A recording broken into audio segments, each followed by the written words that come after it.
என்ன காசு வாங்கிட்டு கட்சி மாறிட்டானோ? இன்னைக்கு வேற ஏதோ பேச போறான் போல. ட்ரெஸ் கலர்லாம் பார்த்தா ஒரு டைப்பா இருக்கு அப்படின்னு சொல்லி யோசிச்சிருப்பீங்க. நமக்கு எதுக்குங்க அந்த வேலை? அது பண்றதுக்கு தான் அங்க செலிபிரிட்டி, சினிமா டைரக்டர்ஸ், சினிமா மிகப்பெரிய உயர்ந்த நடிகர்கள், உயர்ந்த நடிகர்கள்லாம் உயரத்துல. அந்த மாரி நடிகர்கள் இருக்காங்க.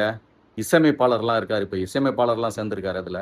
காச வாங்கிட்டு பேசுறதுக்கு அங்க அவ்வளோ பேர் இருக்கும்போது, நம்ம போய் அங்க என்ன போய் பண்ண போறோம்? நமக்கு அந்த வேலையெல்லாம் வேணாங்க. நம்ம எப்பவும் போலவே இருப்போம். ட்ரெஸ் அப்படி இருக்கு. வேற ஒண்ணும் இல்ல. இப்போ இந்த நீட் எதிர்ப்பு போராட்டத்துக்கு வந்து ஒரு கூட்டம் நின்னுச்சுங்க இல்லையா? டைரக்டர் கூட்டம். அதுல வந்து ரஞ்சித் அவர்கள் பேசினாரு. பேச வந்தது என்னமோ நீட்டு எதிர்ப்பு. நீட்டுக்கு தேர்தல் வேணாம் அப்படின்ற எதிர்ப்புக்காக வந்த ஒரு கூட்டம் தான் அது. அதுல அவர் பேசுறாரு, என்ன பெருசா இவரு பட்டியலினத்துக்கு பண்ணிட்டாரு? தலித் சமூகத்துக்கு என்ன பண்ணிட்டாரு? ராஜ்மோகனுங்கிறவரு எலெக்ஷன்ல நின்னு அவரு தனித்தொகுதியில ஜெயிச்சதுக்கு அப்புறம் தான் தெரியும் எங்களுக்கு வந்து அவரு தலித்துன்னு. அப்படின்னு இது என்னன்னு பேசுறாருன்னு எனக்கே புரியல. என்ன அவரு தலித்துன்னா அவரு கழுத்துல ஒரு போர்டு மாட்டிக்கிட்டு நெத்தியில எழுதி வச்சுக்கிட்டு வருவாரா? நாங்க படிச்ச காலங்கள்லலாம் எங்களுக்குள்ள அந்த வித்தியாசங்கள்லாம் நாங்க பார்த்ததே இல்லங்க. நண்பர்களுக்கு இடையிலயும் சரி, ஸ்கூல்ல படிக்கிறவங்களுக்கு இடையிலும் சரி, பொதுவா பழகுறவங்களுக்கு இடையிலும் சரி நாங்க பார்த்ததில்ல. என்னைக்கு ரஞ்சித் மாரி ஆளுங்க படம் எடுக்க வந்தாங்களோ, அன்னைக்கு தாங்க அந்த பிரச்சனை தல தூக்குச்சு. ஏன்னா அவங்களுக்கு காசு பண்ணணும். சரக்கு இருக்கிறவங்க வந்து என்ன பண்ணுவாங்கன்னா, படம் எடுக்கிறதுக்கு ஒரு கதைக்களம் தயார் பண்ணுவாங்க. அதுல வந்து ஒரு நல்ல விஷயத்த கொண்டு வருவாங்க. நல்ல விஷயம் நான் சொல்றது. நல்ல விஷயம், கிளப்பி விடுற விஷயம் கிடையாது. நல்ல விஷயத்த கொண்டு வருவாங்க. அதுல படம் பண்ணணும். அதுல திரைக்கதை அமைக்கணும். அதுல வந்து நெறைய விஷயங்கள் இருக்குது. அது வந்து ஒரு இயக்குனருக்கு வந்து மிகப்பெரிய சவால் அது. யாரு வந்து சரக்கு அதிகமா இல்லையோ, அவங்க என்ன பண்ணுவாங்கன்னா, ஒரு பிரச்சனைய கிளப்பி விட்டு போயிடுவாங்க. அந்த பிரச்சனைய கிளப்புனா, அதுல வந்து அந்த ச ஸ் அ சம்பந்தப்பட்ட ஒரு சமூகத்துக்கு ஒரு உத்வேகத்த கிளப்பி விடுறது. சும்மா உத்வேகத்த கிளப்புறதுன்னா, என்ன உத்வேகத்த கிளப்புறது? எல்லாம் நல்லா தான் இருக்கோம் நாங்க.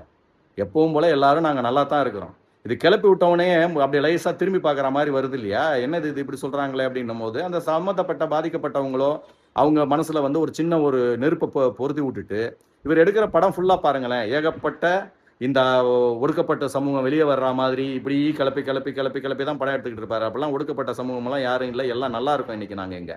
சும்மா இவரு கிளப்பி விட்டுட்டு, அவர் பேச வந்தது வேற. ஆனா வந்து என்ன டாபிக்க பேசிட்டு போறாரு பாருங்க. நீட்டுக்கும் அதுக்கும் என்ன சம்மந்தம் அவரு பேசுனதுக்கும்? என்ன எல்லாரும் கழுத்துல போர்டு மாட்டிக்கிட்டு திரிவாங்களா? நான் தான் தலித்து, நான் தான் தலித்துன்னு. எந்த காலத்திலயும் நாங்க அப்படியெல்லாம் பழகுனதும் கிடையாது. இன்னைக்கு வரைக்கும் நாங்க அப்படி பழகுறதும் கிடையாது. இவரு காசு பண்றதுக்காக ஒரு கூட்டத்த கிளப்பி விட்டுக்கிட்டு, ஏன்னா நல்ல படம் பண்ணணும்னா சரக்கு வேணும். அந்த சரக்கு வந்து ரொம்ப கஷ்டம். ஒரு பெரிய சவால் அது. அது பண்ண முடியாது சில பேரால. மணிரத்னம் சார் மாதிரியோ, இல்ல பாரத ராஜா சார் மாரியோ, பாக்யராஜ் சார் மாரியோ எல்லாம் படம் பண்றதெல்லாம் ரொம்ப கஷ்டம். இன்னும் நெறைய டைரக்டர்ஸ் இருக்காங்க. நான் குறிப்பிட முடியல என்னால. குறைந்த டைம் தான் இருக்கும் நம்ம பேசுறதுக்கு. அதனால அவங்களுக்கெல்லாம் வந்து நெறைய சரக்கு இருக்கும். அவங்க அத வந்து அழகா படம் பண்ணிடுவாங்க. யாரையும் பாதிக்காத, மனசு பாதிக்காத அளவுல படம் பண்ணிட்டு போவாங்க. இவங்களுக்கு தெரிஞ்சதெல்லாம் இது ஒண்ணு மட்டும் தான். என்ன? பிரச்சனை கிளப்பி விடணும். சமூகத்துக்கு இடையில பிரச்சனை கிளப்பி விட்டு காசு பண்ணணும். இவரு பேசுறாரு வந்து நின்னுகிட்டு, இந்த பேச்சு பேசிட்டு இருக்கிறாரு. இன்னொரு டைரக்டர் ஒருத்தர் வந்தாரு பாருங்க, வெற்றிமாறன்னு. அதாவது படம் பார்க்கறதுல நெறைய பிரச்சனைகள் இருக்குது. அதாவது நம்ம வீட்டோட போய் பார்க்க முடியாது. மனைவியோட போய் பார்க்க முடியாது. அப்பா, அம்மாவோட போய் பார்க்க முடியாது. பிள்ளைகள கூட்டு போய் பார்க்க முடியாது. இப்படி வரும் ஏ சர்டிபிகேட்ல வந்து சில விஷயங்கள் இருக்குது. பிள்ளைகள் 18 வயசுக்கு கீழ உள்ளவங்க பார்க்க முடியாது. ஏ சர்டிபிகேட்ன்னு. 18 வயசுக்கு மேல வந்து அந்த மாரி எந்த விதமான ரெஸ்ட்ரிக்ஷன்ஸும் கிடையாது. ஆனா வெற்றிமாறன் படத்துக்கு அந்த ரெஸ்ட்ரிக்ஷன்ஸ் இருக்குது. அவர் ஏன்னு போட்டிருப்பாரு. நீங்க 18க்கு கீழ உள்ளவங்க தான் போகக்கூடாது அப்படின்னு நினைப்பீங்க. இல்ல. 18க்கு மேல 80 வயசு வரைக்கும் பார்க்க முடியாத படம் தான் அந்த ஆளு எடுத்துக்கிட்டு இருக்கிறாரு. என்ன படம் எடுக்கிறாருங்க அவரு? ஏங்க என்ன டயலாக்ஸ் எனக்கு கேட்டா அது வந்து அது அப்பதான் நேர்த்தியா இருக்கும். அப்பதான் வந்து அதுல ஒரு தெளிவு இருக்கும். அது வந்து நேச்சுரலா தெரியும். என்ன நேச்சுரலா தெரியும்? நேச்சுரலா தெரியறதுக்குன்னு நெறைய விஷயம் இருக்குது. எல்லாத்தையும் படத்துல காமிச்சிருவீங்களா நீங்க? நேச்சுரலா தெரியணுன்றதுக்காக எல்லாத்தையும் படத்துல காமிப்பீங்களான்னு கேட்கிறேன். என்ன டயலாக் வச்சிருக்காரு அவரு? அவர்லாம் ஒரு டைரக்டரா அவரு? மனுஷன் அதாவது எவனா இருந்தாலும் நண்பன் கிட்ட பகிர்ந்துக்குவாங்க. நண்பனோட கூட போய் அந்த ஆள் படத்த உட்கார்ந்து பக்கத்துல திரும்பி பார்க்க முடியாதுங்க நண்பன். அந்த டயலாக் எல்லாம் கேட்டீங்கன்னா, அவன திரும்பி பார்க்கறதுக்கு கூட நமக்கு கூச்சமா இருக்கேன். அவ்வளோ ஏங்க நமக்கு நம்மளே கூச்சமா இருக்குங்க. இந்த படத்துல வந்து உட்கார்ந்தோமான்ற அளவுக்கெல்லாம் கூச்சப்பட்டுருக்கேங்க நானு. இதுக்கு மேல என்ன சொல்ல முடியும்? அவர் வந்து நின்னு பேசிட்டு இருக்கிறாரு. இன்னொருத்தர் இப்ப புதுசா கிளம்பியிருக்காரு. ஜேம்ஸ் வசந்தன். அப்படியே அவரு பெர்னாட் ஷா கிட்ட படிச்சவர் போல இருக்குது அவரு. அவரு அப்படி அப்படி அப்படி என்ன தெரியும்? இவருக்கு என்ன தெரியும் முதல்ல? இவரு என்ன இவரு பேசுறதுக்கு இவரு யாரு? இவருக்கு என்ன தெரியும் முதல்ல? இவருக்கே ஒண்ணும் தெரியாது. இப்போதைக்கு ஒண்ணும் வழி இல்ல. படம் கிடையாது. அந்த கலைஞர் டிவில ஒரு புரோகிராம் ஒண்ணு பண்ணிக்கிட்டு இருக்காரு. அதுல வர்ற வருமானம் பத்தாது. ஏன்னா லாவிஷா வாழ்ந்தவரு. காசு பத்தாது. அதுக்கு ஏதாவது ஒண்ண பண்ணணும். பண்றதுக்காக இங்க வந்து பூந்து இது பண்ணிக்கிட்டு இருக்கிறது. எதையாவது கொஞ்சம் நல்ல விஷயங்கள பேசுங்க. யாரா பேசினாலும் நல்ல விஷயங்கள பேசுங்க. என்ன இது? அவரு ஜேம்ஸ் வசந்தன் வந்து அப்படியே பெரிய இந்த ரேஞ்சுக்கு பேசிக்கிட்டு இருக்கிறாரு. அப்படியே என்ன ஒண்ணுன்னா தமிழ் அவருக்கு. அந்த நம்ம சொன்ன கவி பேரரசர் ஒருத்தர் இருந்தார் இல்லையா, அவரோட சேர்ந்தவர் இவர். அந்த தமிழ் உச்சரிப்புகளும் தமிழும் வந்து ரொம்ப தெளிவாக இருக்கும். அவரோட நான் நல்லா பேசணும்னு வச்சுக்கோங்க, அது வேற விஷயம்.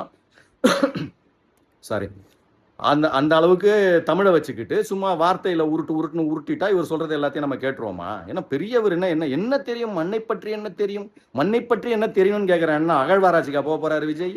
விஜய்க்கு மண்ணை பற்றி என்ன தெரியும், மனுஷனை பற்றி என்ன தெரியும்? மனுஷனை பற்றி தெரியறதுக்கு டாக்டர் பார்த்துக்குவாரு. மனுஷன் உடம்புல என்ன இருக்கு, என்ன பிரச்சனைன்றதுக்கு டாக்டர் பார்ப்பாரு.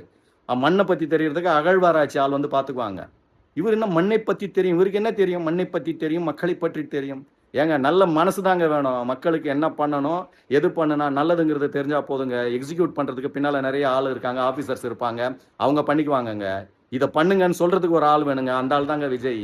சும்மா என்னமோ இவர் எல்லாம் தெரிஞ்ச மாதிரி மண்ணை பற்றி என்ன தெரியும், மக்களை பற்றி என்ன தெரியும், விஜய்க்கு என்ன தெரியும்?